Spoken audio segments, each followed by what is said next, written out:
इतना ज़्यादा प्रयास करने के बाद भी हो रहा, तो हमने कहा कि अब देखिए ये तो बड़ा दुखद है। सामान्य परिवार का लोग, गरीब तबका का लोग, कोई मान लीजिए कि शराब पी लेता है, पी करके अब घरेलू शराब के चलते मर जाता है, तो ये हमको बड़ा दुख हुआ।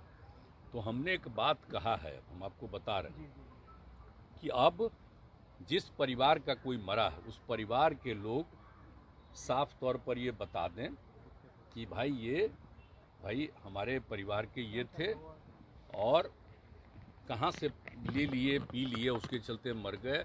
हम लोगों को भी काफ़ी, उनको तो दुख है ही, तकलीफ़ है।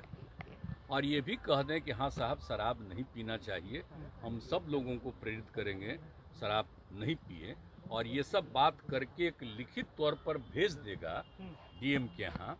तो हमने ये तय कर दिया कि ये लोग एक एक चीज़ का, जिसका भी डेथ हुआ है, सब तो देख ही रहे हैं ना भाई, तो एक एक चीज़ को देख लेंगे और कौन गड़बड़ किया है जिसके चलते उसका डेथ हुआ, ये सब चीज़ तो कर ही रहे हैं। लेकिन परिवार भी अपना बता दे और वो कह दे कि साहब हम लोग शराबबंदी के पक्ष में हैं और जहरीला शराब पिए हैं, ये दुख की बात है, और हम लोग भी प्रेरित लोगों को करेंगे कि मत पियो। ये कहते हुए वो अपना भेज देगा कि हम लोगों को तकलीफ़ है।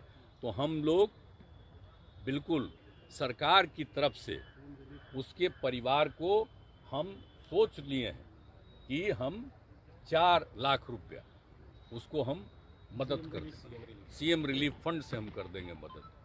और अभी ही नहीं, हम शुरू से ही जितना लोग भी